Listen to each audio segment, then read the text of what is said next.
Hello everyone, मैं फ़रहा आपका बहुत बहुत स्वागत करती हूँ आपके अपने चैनल मैजिक ऑफ स्टडी में। तो आज हम आपके लिए आज जो आपका प्रैक्टिस सेट लेकर आए हैं वो आपका प्रैक्टिस सेट नंबर 4। उससे पहले आप जाके चैनल पे चेक कर सकते हैं आपके 3 सेट जो आपका कमिंग एग्ज़ाम होने वाला है DSSB TGT का, जो उर्दू और पंजाबी वाले स्टूडेंट्स हैं उनका भी कमिंग एग्ज़ाम होने वाला है 13 अक्टूबर को। तो उन बच्चों के लिए तो बहुत ज़्यादा बेनिफिशियल वीडियो है। हम यहाँ पर आपके लिए जर्नल पेपर के जो आपके 100 क्वेश्चंस आते हैं उसके यहाँ पे आपके लिए क्वेश्चंस लेकर आए हैं जो आपके एग्जाम पॉइंट ऑफ व्यू से बहुत इंपॉर्टेंट है और प्रीवियस ईयर्स में बहुत बार पूछे जा चुके हैं। तो प्रीवियस ईयर के जितने भी बार पूछे जा चुके बहुत इंपॉर्टेंट क्वेश्चंस आपके लिए लेकर आए गए हैं। तो अगर आप चैनल पे नए हैं तो जल्दी से चैनल को सब्सक्राइब कर दीजिए और बेल आइकन को प्रेस कर दीजिए ताकि आपको टाइम से सारी वीडियोज़ के नोटिफिकेशन मिलते रहें। और अगर आपको वीडियो अच्छा लगे तो लाइक कीजिए, कमेंट करके हमें बताइए कि आपको वीडियो कैसा लगा। वीडियो के एंड तक ज़रूर बने रहिएगा, बहुत बहुत इंपॉर्टेंट क्वेश्चंस हैं। आपको इससे अंदाज़ा हो जाएगा कि आपकी कितनी प्रैक्टिस हो चुकी है और आपको कितनी ज़रूरत है और अच्छे से मेहनत करने की। तो चलिए आज का सेशन शुरू करते हैं। पहला है आपका सामान्य जानकारी, यानी कि आपकी जनरल नॉलेज से आपके 20 क्वेश्चंस आते हैं। हर क्वेश्चन के लिए आपको 1 नंबर मिलता है। सही होने पर आपको 1 नंबर मिलेगा क्वेश्चन का, और अगर आपका क्वेश्चन का आंसर गलत है तो आपका क्या बोलते हैं, नेगेटिव मार्किंग होती है। कितनी की? 0.25 की नेगेटिव मार्किंग होती है। तो ध्यान रखिएगा जब भी आप एग्ज़ाम अटैम्प्ट करें, जो क्वेश्चंस को आंसर आपको 100% आता हो वो क्वेश्चन को आप सबसे पहले अटैम्प्ट कीजिएगा। क्योंकि क्या होता है, कई बच्चे सारे अटैम्प्ट कर आ जाते हैं और नेगेटिव मार्किंग में उनके सारे जो मार्क्स होते हैं वो चले जाते हैं। तो ध्यान से अटैम्प्ट कीजिएगा। चलिए सामान्य जानकारी का पहला क्वेश्चन देखते हैं। क्वेश्चन नंबर 1, चंद्रगढ़ किला निम्नलिखित में से किस राज्य में स्थित है? चंद्रगढ़ किला जो है पूछा जा रहा है किस राज्य में स्थित है। तो आपका सही आंसर क्या हो जाएगा? ऑप्शन नंबर ए करेक्ट हो जाएगा। कहाँ स्थित है? महाराष्ट्र में स्थित है। नेक्स्ट क्वेश्चन पे चलते हैं। Question number 2। क्वेश्चन नंबर 2 है आपका, शोभना नारायण निम्नलिखित में से कौन से नृत्य कला के लिए जनप्रिय है? जो शोभना नारायण है वो निम्नलिखित में से कौन से नृत्य कला के लिए जनप्रिय है यानी फेमस है? तो आपका सही आंसर क्या हो जाएगा यहाँ पर? ऑप्शन नंबर बी करेक्ट हो जाएगा। किसके लिए फेमस है वो? कथक डांसर या कथक नृत्य के लिए फेमस है। नेक्स्ट क्वेश्चन पे चलते हैं। Question number 3।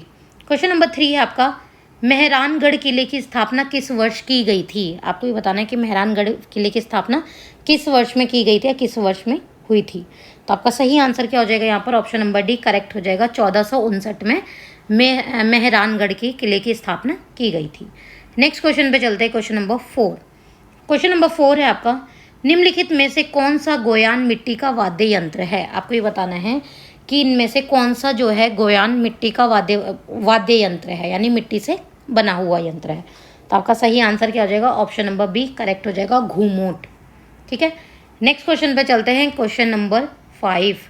क्वेश्चन नंबर 5 है आपका, निम्नलिखित में से किस राज्य में बिहुला त्यौहार बहुत लोकप्रिय है? ये एक त्यौहार का नाम है क्या? बिहुला। और ये किस राज्य में एक लोकप्रिय है यानी वहाँ का सबसे फेमस त्यौहार है? तो आपको ये बताना है ये किस राज्य का है बिहुला जो त्यौहार है। तो आपका सही आंसर क्या हो जाएगा यहाँ पर? ऑप्शन नंबर डी करेक्ट हो जाएगा। बिहार में ये त्यौहार बहुत ज़्यादा लोकप्रिय है, बिहुला। नेक्स्ट क्वेश्चन पे चलते हैं। Question number 6। क्वेश्चन नंबर 6 है आपका, किस वर्ष के पूर्व तक भारत जनांकीय संक्रमण के प्रथम सोपान में था? आपको ये बताना है कि किस वर्ष के पूर्व तक भारत जनांकीय जो स्टैटिकली जो संक्रमण के प्रथम सोपान में था। तो आपका सही आंसर क्या हो जाएगा यहाँ पर? ऑप्शन नंबर सी करेक्ट हो जाएगा, 1921। नेक्स्ट क्वेश्चन पे चलते हैं। Question number 7। क्वेश्चन नंबर 7 है आपका, द्वितीय पंचवर्षीय योजना की अवधि क्या थी? जो द्वितीय पंचवर्षीय योजना थी उसकी अवधि क्या थी आपको ये बताना है। तो आपका सही आंसर क्या हो जाएगा यहाँ पर? ऑप्शन नंबर बी करेक्ट हो जाएगा। 1955 से लेकर 1961 तक क्या थी? द्वितीय पंचवर्षीय योजना की अवधि थी। नेक्स्ट क्वेश्चन पे चलते हैं। Question number 8। क्वेश्चन नंबर 8 है आपका, निम्नलिखित में से किस समिति की सिफारिश के कारण नाबार्ड का गठन हुआ? कि इन 4 ऑप्शन में से किस समिति की सिफारिश के कारण नाबार्ड का गठन हुआ था? तो आपका सही आंसर क्या हो जाएगा यहाँ पर? ऑप्शन नंबर ए करेक्ट हो जाएगा। श्री बी शिवरामन समिति के सिफारिश के कारण नाबार्ड का गठन हुआ था। नेक्स्ट क्वेश्चन पे चलते हैं। Question number 9। क्वेश्चन नंबर 9 है आपका, शिक्षा क्षेत्र के लिए केंद्रीय बजट 2020 से 2021 में कितने धन आवंटन की घोषणा की गई थी? आपको ये बताना है कि शिक्षा के क्षेत्र के लिए जो केंद्रीय बजट हुआ था 2020 से 2021 में कितने धन की आवंटन की घोषणा की गई थी। किसके लिए? शिक्षा के क्षेत्र के लिए कितने बजट का घोषणा की गई थी कि भाई आगे आने वाले सालों में हम शिक्षा के क्षेत्र में इतना ज़्यादा खर्चा करने वाले हैं शिक्षा के क्षेत्र को और अच्छा बनाने के लिए। तो कितने धन के आवंटन की घोषणा की गई थी? तो आपका सही आंसर क्या हो जाएगा यहाँ पर? ऑप्शन नंबर सी करेक्ट हो जाएगा। 99,300 करोड़ रुपए की यहाँ पर घोषणा की गई थी। नेक्स्ट क्वेश्चन पे चलते हैं, क्वेश्चन नंबर 10। क्वेश्चन नंबर 10 है आपका 2024 के अंत तक योजना के अंतर्गत कितने और हवाई अड्डे तैयार किए जाएंगे। जो 2024 अभी जो चल रहा है इसके अंत तक जो योजना थी उस योजना के अंतर्गत कितने और हवाई अड्डे तैयार किए जाएंगे। तो आपका सही आंसर क्या हो जाएगा? ऑप्शन नंबर सी करेक्ट हो जाएगा। 100 और हवाई अड्डे तैयार किए जाएंगे। नेक्स्ट क्वेश्चन पे चलते हैं, क्वेश्चन नंबर 11। क्वेश्चन नंबर 11 है आपका निम्नलिखित में से कौन से तत्व में संयोजकता 0 है। आपको ये बताना है कि इन 4 में से कौन सा तत्व है जिसमें संयोजकता 0 है। तो आपका सही आंसर क्या हो जाएगा? ऑप्शन नंबर डी करेक्ट हो जाएगा। हीलियम में संयोजकता क्या है? 0 है। नेक्स्ट क्वेश्चन पे चलते हैं, क्वेश्चन नंबर 12। क्वेश्चन नंबर 12 है आपका निम्नलिखित में से चौक में क्या उपस्थित है। जो चौक होती है, जो चौक से लिखते हैं ब्लैक बोर्ड पे, उस चौक में क्या उपस्थित है? वो चौक किस चीज़ से बनती है? उसके अंदर कौन सा तत्व है जो उपस्थित होता है? तो आपका सही आंसर क्या हो जाएगा यहाँ पर? ऑप्शन नंबर बी करेक्ट हो जाएगा। कैल्शियम कार्बोनेट चौक में उपस्थित होता है। नेक्स्ट क्वेश्चन पे चलते हैं, क्वेश्चन नंबर 13। क्वेश्चन नंबर 13 है आपका निम्नलिखित में से किस खाद्य पदार्थ में प्रति इकाई द्रव्यमान में प्रोटीन की सबसे अधिक प्रतिशतता है। यानी कितना अधिक परसेंटेज है, ठीक है, अधिक प्रतिशत है, ठीक है। किसी खाद्य पदार्थ में प्रति इकाई द्रव्यमान में प्रोटीन की सबसे अधिक प्रतिशत होता है या सबसे अधिक सोर्स होता है, सबसे अधिक मात्रा होती है। तो आपका सही आंसर क्या हो जाएगा यहाँ पर? ऑप्शन नंबर सी करेक्ट हो जाएगा। मास के अंदर प्रति इकाई द्रव्यमान में उसके वॉल्यूम में हर प्रोटीन की सबसे अधिक मात्रा होती है। नेक्स्ट क्वेश्चन पे चलते हैं, क्वेश्चन नंबर 14। क्वेश्चन नंबर 14 है आपका निम्नलिखित में से कौन सा जीव वर्गीकरण एनाबीना से संबंधित है। आपको ये बताना है कि कौन सा जीव है जो वर्गीकरण एनाबीना से संबंधित है। तो आपका सही आंसर क्या हो जाएगा यहाँ पर? ऑप्शन नंबर ए करेक्ट हो जाएगा। मोनेरा क्या है? कौन सा वर्गीकरण है जो एनाबीना से संबंधित है? वो है मोनेरा। नेक्स्ट क्वेश्चन पे चलते हैं, क्वेश्चन नंबर 15। क्वेश्चन नंबर 15 है आपका पौधों की जड़ों द्वारा जल का अवशोषण निम्नलिखित में से किसका उदाहरण है। आपको ये बताना है जो पौधे हैं उनकी जड़ों द्वारा जो जल का अवशोषण है वो निम्नलिखित में से किसका उदाहरण है। तो आपका सही आंसर क्या हो जाएगा यहाँ पर? ऑप्शन नंबर बी करेक्ट हो जाएगा। परासरण, ठीक है। परासरण क्या है? निम्नलिखित में से किसका उदाहरण है? पौधों की जड़ों द्वारा जल का अवशोषण करने का उदाहरण है क्या है? परासरण। नेक्स्ट क्वेश्चन पे चलते हैं, क्वेश्चन नंबर 16। क्वेश्चन नंबर 16 है आपका जनगणना 2011 प्रति वर्ग किलोमीटर के अनुसार भारत जनसंख्या घनत्व कितना है। आपको ये बताना है कि जनगणना 2011 के प्रति वर्ग किलोमीटर के अनुसार जो भारत की जनसंख्या का घनत्व था वो कितना है। तो आपका सही आंसर क्या हो जाएगा यहाँ पर? ऑप्शन नंबर ए करेक्ट हो जाएगा। 382 उसका घनत्व है। नेक्स्ट क्वेश्चन पे चलते हैं, क्वेश्चन नंबर 17। क्वेश्चन नंबर 17 है आपका निम्नलिखित में से किस नदी की लंबाई सबसे अधिक है। आपको बताना है कि जो हिंदुस्तान में सबसे बड़ी नदी है, ये हिंदुस्तान, यहाँ पे स्पेशली पूछा नहीं गया, ऑप्शन से पता लग रहा है कि यहाँ पे सिर्फ हिंदुस्तानी नदियों की ही बात हो रही है। तो कौन सी नदी की लंबाई सबसे ज़्यादा अधिक है? तो आपका यहाँ पे करेक्ट आंसर हो जाएगा ऑप्शन नंबर सी, गोदावरी की लंबाई क्या है? नदियों में सबसे अधिक है। नेक्स्ट क्वेश्चन पे चलते हैं, क्वेश्चन नंबर 18। क्वेश्चन नंबर 18 है आपका भारत को कितने वनस्पति क्षेत्र में बांटा जा सकता है। आपको अगर इसकी तैयारी करने है वनस्पति पौधों से रिलेटेड जो क्वेश्चंस हैं तो मैंने वीडियो बना रखा है, आप जाके मेरे चैनल पे चेक कर सकते हैं। तो भारत को कितने वनस्पति क्षेत्र में बांटा जा सकता है? कितने क्षेत्र में बांटा जा सकता है? आपका ऑप्शन नंबर डी यहाँ पे करेक्ट हो जाएगा। 8 वनस्पति क्षेत्रों में बांटा जा सकता है। नेक्स्ट क्वेश्चन पे चलते हैं, क्वेश्चन नंबर 19। क्वेश्चन नंबर 19 आपका निम्नलिखित में से किस शीतकालीन मानसून के रूप में भी जाना जाता है। आपको ये बताना है कि इनमें से 4 कौन से हैं जो शीतकालीन मानसून के रूप में भी जाना जाता है। तो आपका सही आंसर क्या हो जाएगा यहाँ पर? ऑप्शन नंबर सी करेक्ट हो जाएगा आपका। पूर्वोत्तर मानसून को शीतकालीन मानसून के रूप में भी जाना जाता है। नेक्स्ट क्वेश्चन पे चलते हैं, क्वेश्चन नंबर 20। सामान्य ज्ञान का ये आखिरी क्वेश्चन है, क्वेश्चन नंबर 20। भारतीय राष्ट्रीय कांग्रेस के किस वर्ष के सत्र में वंदे मातरम पहली बार गाया गया था? आपको बताना है कि भारतीय राष्ट्रीय कांग्रेस के कौन से सन में वंदे मातरम पहली बार गाया गया था। उनकी सत्ता के वक्त पे, जो उनका सत्र था उसके वक्त पर वंदे मातरम पहली बार गाया गया था। तो आपका सही आंसर क्या हो जाएगा? ऑप्शन नंबर ए करेक्ट हो जाएगा। 1996 में गाया गया था भारतीय राष्ट्रीय कांग्रेस के किस वर्ष में? ठीक है, जब भारतीय राष्ट्रीय कांग्रेस की स्थापना हुई थी, इसी वर्ष में। फिर आगे चलते हैं। अब आता है आपका section English language and comprehension का। ये भी आपके 20 क्वेश्चन है और सेम सही होने पर आपको 1 नंबर मिलेगा और गलत होने पर आपके क्या हो जाएंगे? 0.25 मार्क्स कटेंगे। ठीक है, और अगर आप किसी क्वेश्चन का आंसर नहीं करते हैं तो आपको ना तो उसका कोई नंबर मिलेगा और ना ही डिडक्ट होगा। ठीक है, चलिए 21 क्वेश्चन है आपका। Select the most appropriate autonym of the given word, यानी आपको यहाँ पे अपोजिट वर्ड बताना है। किसका? फ्रिगेट का। फ्रिगेट का जो अपोजिट वर्ड है वो क्या हो जाएगा यहाँ पर? आपका सही आंसर क्या हो जाएगा? Option number D, tropical. ठीक है, नेक्स्ट क्वेश्चन पे चलते हैं, क्वेश्चन नंबर 22।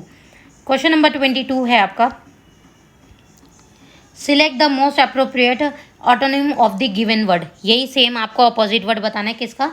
कंस्ट्रिक्ट का। ठीक है, कंस्ट्रिक्ट का आपको अपोजिट वर्ड बताना है। तो यहाँ पे आपका क्या हो जाएगा? ऑप्शन नंबर ए करेक्ट हो जाएगा।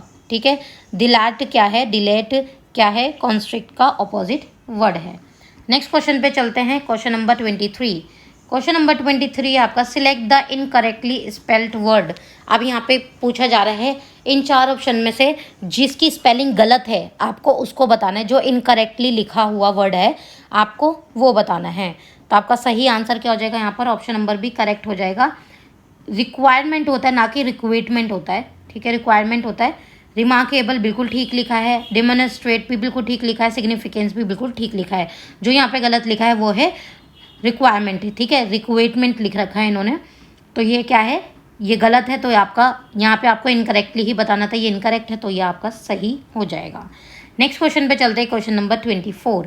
क्वेश्चन नंबर 24 है आपका, select the incorrectly spelled word. Same ही चीज़ पूछी जा रही है। जो स्पेलिंग गलत है यहाँ पर आपको वो बताना है। तो कौन सी स्पेलिंग गलत है यहाँ पर? ऑप्शन नंबर सी आपका करेक्ट हो जाएगा। हेरिडेटरी कोई स्पेलिंग नहीं होती है, हेरिडिटी होता है। ठीक है, हार्मोनियस बिल्कुल ठीक लिखा है, रिवॉल्यूशन बिल्कुल ठीक लिखा है, सुपरनैचुरल बिल्कुल ठीक लिखा है। नेक्स्ट क्वेश्चन पे चलते हैं, क्वेश्चन नंबर 25 भी ऐसे ही है कि select the incorrectly spelled word. आपको यहाँ पे जो गलत है लिखा हुआ वर्ड वो बताना है। तो आपका सही आंसर क्या हो जाएगा यहाँ पर? ऑप्शन नंबर डी करेक्ट हो जाएगा। एब्रीवेट कोई वर्ड नहीं होता है, एब्रीवेशन होता है या एब्रीवेट होता है।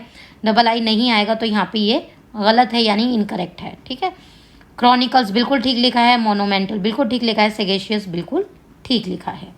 नेक्स्ट क्वेश्चन पे चलते हैं, क्वेश्चन नंबर 26। क्वेश्चन नंबर 26 है आपका, select the incorrectly spelled word. कई बार ये ज़्यादा क्वेश्चन भी पूछ लिए जाते हैं, तो यहाँ पर आपका क्या है? आपको इसमें भी इनकरेक्ट बताना है, जो इनकरेक्टली स्पेल्ड है वर्ड। तो आपका सही आंसर क्या हो जाएगा यहाँ पर? ऑप्शन नंबर ए करेक्ट हो जाएगा। इनोमेरेट क्या है? इनकरेक्टली स्पेल्ड है। बाकी आपका सही है। सिंक्रोनाइज, कॉम्प्यूटेशन, कैरेक्टराइज, ये बिल्कुल ठीक है। नेक्स्ट क्वेश्चन पे चलते हैं, क्वेश्चन नंबर 27। क्वेश्चन नंबर 27 है आपका,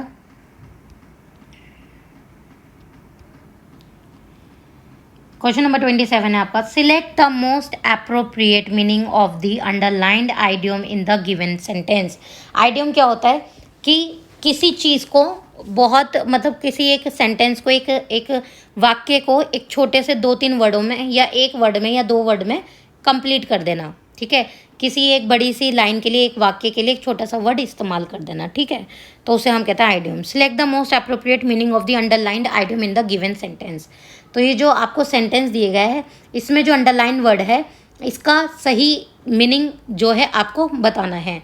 लेट्स फॉर्म एंड एड होक, जो अंडरलाइन है, committee to make some recommendation to the board. तो आपका यहाँ पे इसका सही, सबसे सही आंसर क्या होगा यहाँ पर? आपका ऑप्शन नंबर बी करेक्ट हो जाएगा।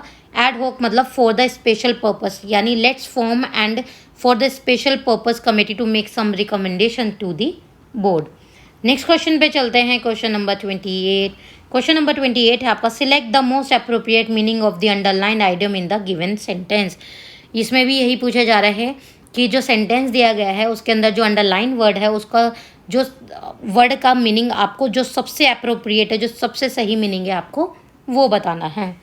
जैसे I avoid hustle and Bansal of malls and shopping centres when ever I can.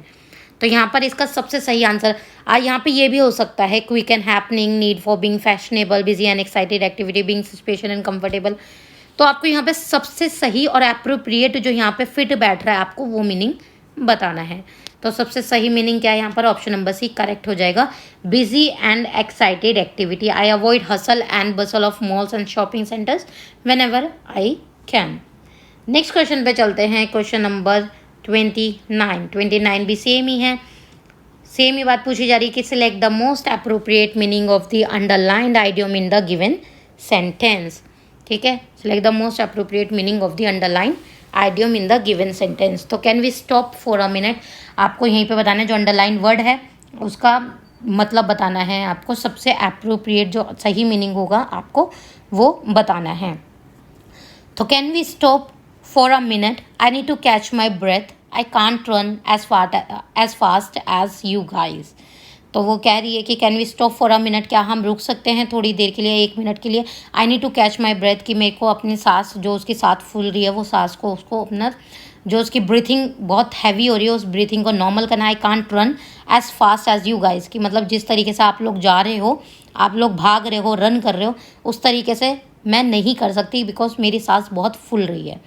तो आपका सही आंसर क्या हो जाएगा यहाँ पर? कैच माई ब्रेथ का जो सबसे सही आंसर हो जाएगा वो क्या है आपका? ऑप्शन नंबर डी यहाँ पर आपका करेक्ट हो जाएगा, टू रिज्यूम ब्रीथिंग नॉर्मली। ठीक है, नेक्स्ट क्वेश्चन पे चलते हैं, ये आपका लास्ट क्वेश्चन है, क्वेश्चन नंबर 30। क्वेश्चन नंबर 30 है आपका, select the most appropriate meaning of the given idiom. अब यहाँ पे भी आइडियम दिया गया है, इसका आपको सबसे सही मीनिंग बताना है। Like a cat on hot bricks, like a cat on hot bricks, आपको ये बताना है इसका सबसे सही मीनिंग क्या होगा।